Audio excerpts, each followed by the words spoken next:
Hey everyone, this is Attorney Andre. When I opened my business, I had so many people tell me not to do it. No, not doing it. I don't know how to manage the accounting. I don't know how to do anything regarding the business of law.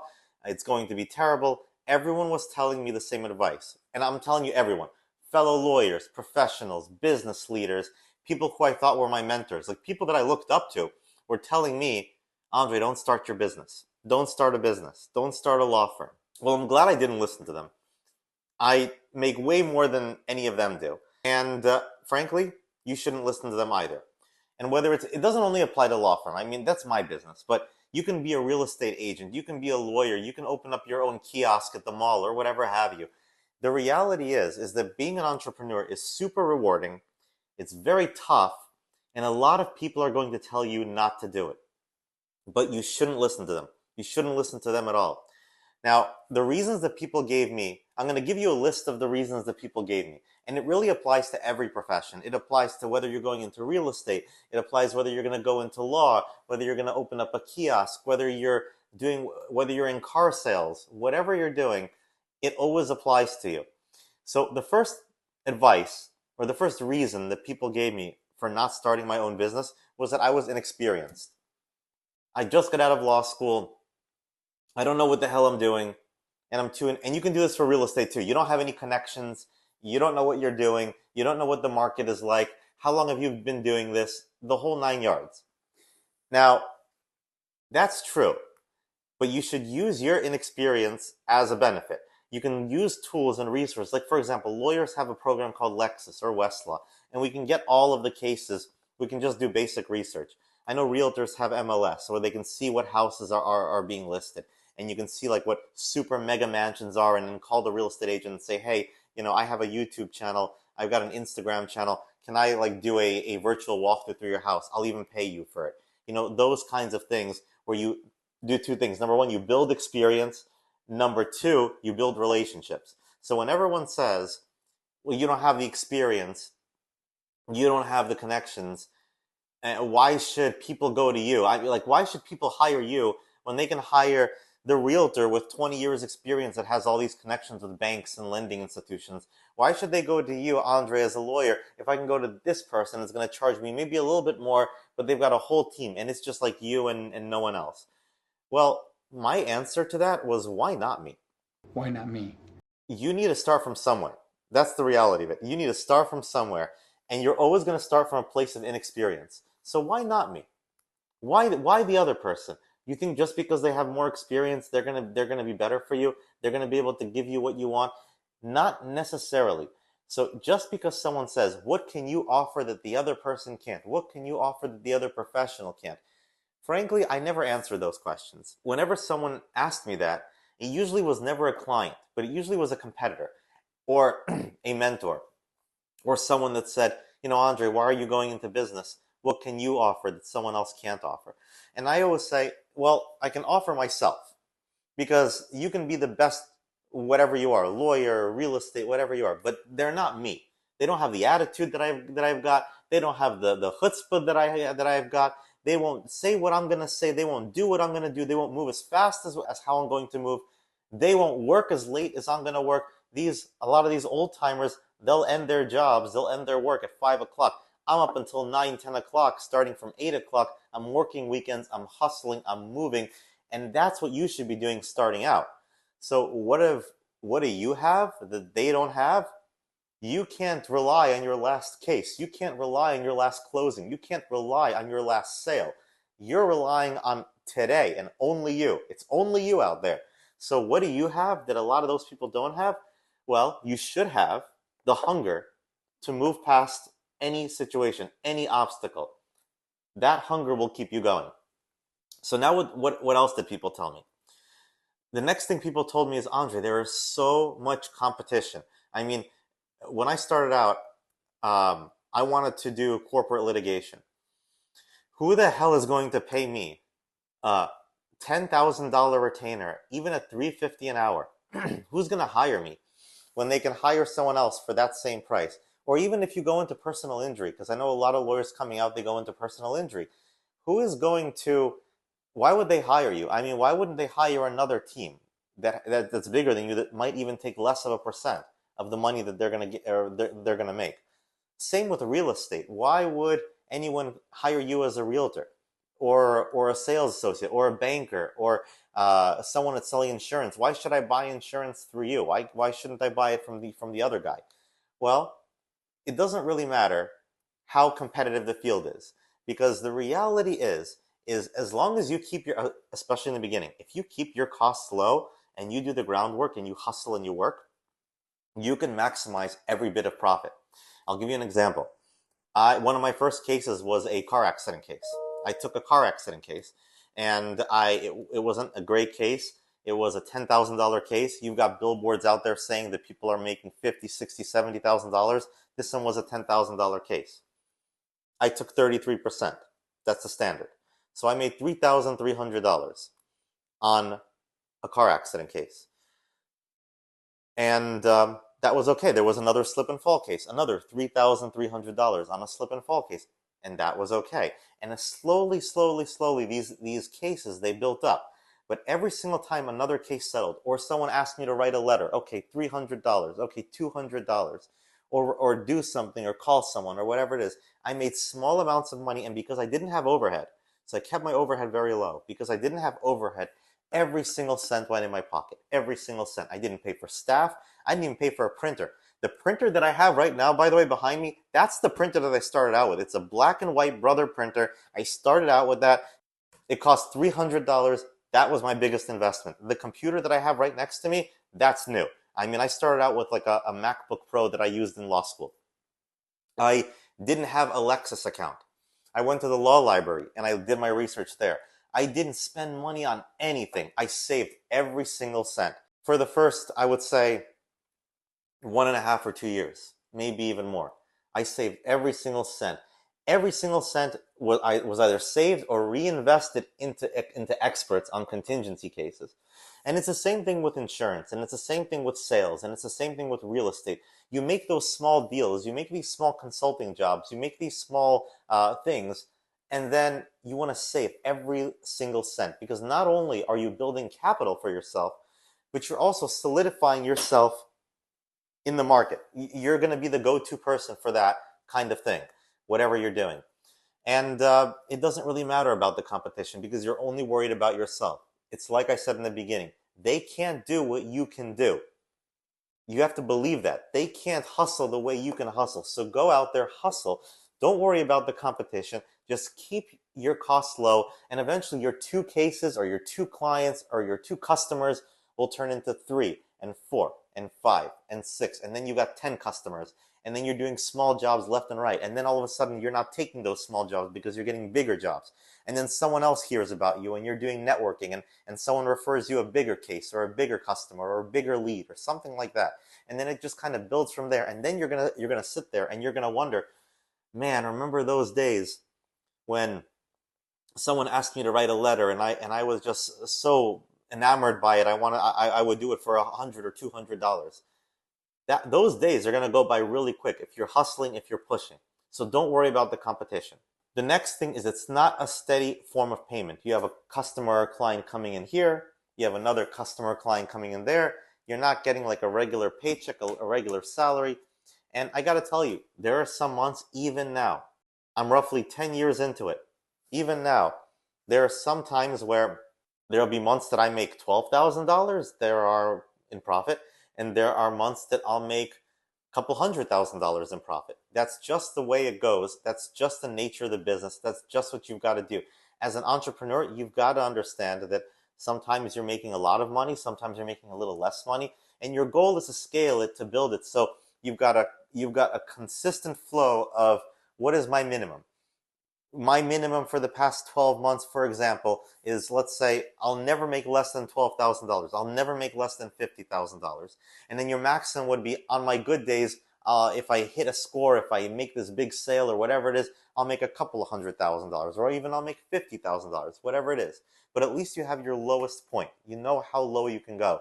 And if that lowest point is 0, then keep pushing and keep striving, because you need to build up that funnel of sales, that funnel of clients, that funnel of customers. So that's what you would start doing. So it's just not a steady form of payment. It's not like a paycheck, but that's the nature of any business. It's the nature of real estate. It's the nature of insurance sales. It's the nature of my business. It's just how things go, and you have to get used to it. And usually it pretty much evens out. The next thing that a lot of people told me was, Andre, the failure rate for young lawyers is like 50%. The failure rate for real estate agents is 87% within the first 5 years. And people will scare you. For insurance agents, it's 50%. For something, they'll always scare you that the failure rate is so high.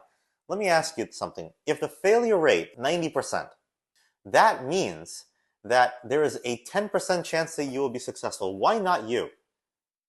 Again, why not you? Why not me? Why not you? Why can't you be in that 10%? Because I don't know anyone who has hustled and worked hard and put a lot of effort into it and knew what they were getting into, knew the nature of the business, and failed. Sometimes they'll have a slow run, sometimes they just won't make much money, but eventually they'll get to where they are, or someone will notice them and will offer them a deal to merge their business into theirs, and then they become a partner at a larger firm or a larger real estate office. I know so many people. I mean, even the person that I know that does started out as life insurance sales, and then he went to selling securities, past his Series 6 and Series 7. He had his own shop, and then he moved on to merge with another firm out in Texas or out in Delaware or something like that. Forgot exactly where the firm is based out of, but regardless, he merged that into a larger team. And it's not to say that probably he couldn't build his own team, but he merged it into a larger team for whatever reason. But eventually, that usually comes about. The more you do it, the more experience you have, and the more you keep pushing and you keep trying, and not listen to these detractors. So yes, there is a high failure rate in whatever you're doing. In sales, it's a very high failure rate. In real estate, it's super high. In a law firm, it's a little bit lower, but still close to 50%. Don't let that scare you. A failure rate means nothing. A failure rate is an average rate. You could be in the other part of that average. You could be in the success rate. You can be in the you're doing okay kind of rate. That's fine. Don't be marred up with this failure rate. Don't worry about it. And here's the other thing. On the flip side, don't care so much about the success rate or the market cap. The market cap. So if someone says, a law firm is a $20 billion industry, and all I need to do is capture 1% or capture 0.5%, and I'm golden. I'm flowing in diamonds. I'm flowing in gold. It's fantastic. All I need is a small percent. That small percent, you're fighting for that small percent, because everyone wants that small percent. No one is going out the gate and saying, I'm going to be Apple. I'm going to be YouTube. I'm going to be Yahoo, or whatever it is, Microsoft, whatever. No one is coming out the gate and being that. Everyone wants that small percent. Everyone wants to corner a niche market at first and then broaden out. Don't worry about that small percent. Don't focus on capturing market share. Don't focus on all of these things. You just want to focus on being yourself, and eventually you'll get there. But don't look at it from a negative side of, wow, there's an 87% failure rate. That's really tough. And don't look at it from a, wow, the market cap is so huge.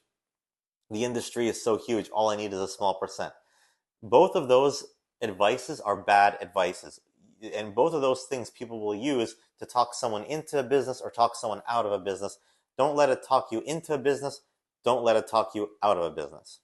The next thing is, don't you know that marketing is just so expensive? Do you know how much marketing costs? Marketing in the law business, in the real estate business, in insurance sales, in any of these, even in car sales, it's so competitive. The cost per client acquisition, that's a term you should know. Cost per client acquisition. How much is it going to cost you to get one client or one customer? That's so important. And by the way, I have a client that's a dance studio. I have a few clients that's a laundromats. It's the same thing. Your cost for client acquisition is relatively high because of the competition, really. How much is it going to cost for you to get one client in the door and close the sale? Now, one of the things you should do when starting out is, again, keep your expenses low, very, very low. I have a friend, really good friend. She started a law firm. She's not very successful. She knows who she is. We're good friends. I tell her this to her face. She's not very successful, and she wanted to be like the big guys, like Morgan and Morgan, like all of these big firms, and she wanted to put up billboards on 95. And I told her, that's so expensive. That's $10,000 a pop. You've got 3 or 4 billboards. That's about $40,000 or $50,000. Well, 4 or 5 billboards. It's $40,000 or $50,000. And when you get the client, you've got to work that client up. It's not an instant cash flow in certain businesses. How are you going to justify that expense? And the way that she justified that expense is, I'll get so many clients, I'll stop the billboards after 6 or 7 months, and then I'll just work on these clients. I'll build everything up, and then I'll start again. And that's just a terrible thing. I told her that's just a terrible way to run a business. It's a terrible way to do it. The reality is that you can't do it that way. Your upfront costs are too high. So she spent $50,000 or $60,000 on these billboards. She got clients. I mean, if you knew who she was and you typed in her name, you'll see her standing next to clients with a big check, $30,000, $40,000, whatever it is. But it never pays for those billboards. So she was running her costs at a negative, and she was doing a lot of other marketing, but she was running her firm at a negative. And negative month 1 is okay, negative month 2 is okay, but negative month, a year and a half, and you keep spending and spending and spending, it doesn't work out. Ultimately, what she did is she closed her business. She had a bunch of cases that were going, and she went to another firm and said, hey, you know what, just buy me out. I have all of this debt, just buy me out, let me work for you because I don't want to deal with it, and give me a percent of the cases I bring in. And they were happy to do it because they got, essentially, they swallowed up a whole law firm with probably 30 or 40 cases for free, essentially, for the cost of the debt. That's never a good position. So, what should you do? What you should do is, like I said, pound the pavement, meet businesses, go to networking events, put out low flyers, not very expensive flyers, maybe some Facebook ads, something that isn't going to cost you a lot of money. While she was spending $10,000 per billboard per month, I was spending like $200. That's what I was spending. I was spending $200 a month on advertising. And then I increased that to $1,200, getting onto some kind of like e-local directory, whatever it is. And then I advertised at my local synagogue. And I went to networking groups, I went to boat shows, and I went to car meets because those interest me. I like boats and I like cars. And I went there just for the purpose of talking to someone, just talking to people. And then they asked me, hey, what do you do? Oh, I'm a lawyer. Oh, what kind of law do you practice? Oh, I do corporate litigation. Well, here's my card. I might need you to review this contract. Sir, don't worry. Let me review your contract for free. Let me help you out. Boom, I reviewed the contract for free. They come to me for something else. They come to me for something else. And this time they got to pay me. That's how it works. That's how I used that method to make my first $200,000 or $300,000. And I didn't spend a lot of money. So pretty much everything that I made, I kept in my pocket. And that's what you should do. And it works the same in sales, and it works the same in everything that you're doing. Low cost ads and a lot of networking, and then you'll get there. There's enough time to spend money on that. And even now, even though I technically could probably put up a couple billboards, I probably could do that, I don't want to do it. I just think it's a waste of money. And I think the only time that really works is if you have a tax write-off. If you're a big firm like Morgan & Morgan, for example, if you're a big business and you need money to write off, then you get your advertising dollars in and you can write it off. But if you look at cost per client acquisition, cost per customer acquisition, billboards, radio, all of these things, they're super high. The cost per client acquisition is extremely high, especially if you're in a very high competitive market. I'm in Florida. It's one of the most competitive markets for lawyers there are. You know, you turn on your radio, you'll hear an ad for a lawyer. You walk outside, you'll see an ad for a lawyer.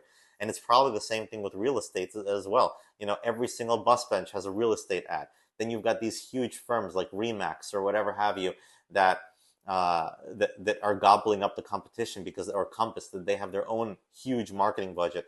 How are you as a small real estate agent going to compete with them? The way you compete with them is really simple. You outwork them and you make personal contacts, because that's how you're going to outcompete them. And that's what separates you from everyone else. So those are the things that people told me to watch out for, and why I shouldn't open my own business. Like I said, my mentors told me that, my professors told me that, people that I respected, business leaders told me that, and the reality is that all of those things are nonsense. You shouldn't do it. And here's kind of like the bonus reason. Here's the bonus reason. They don't want you as competition. Because if you start going into their market and you start competing with them, that's someone else they've got to worry about. And if you hustle and you drive and you push it and you know what you're doing and you're always there and you work weekends and you work late hours and you work early mornings, then they can't outcompete you because they can't push their employees that way and they're not willing to do it themselves. So let me know what you think. Have you ever been in a niche market, starting small and grow super fast? How did you do it? What do you do? Do you think that people should be scared and not open up their own businesses? Have you ever listened to somebody that said don't open up your own business and actually followed through with that advice and left your dream kind of like on the coat rack? Like, comment, subscribe, ring the bell. Thanks for staying tuned. Tune in for next time. Talk to you later.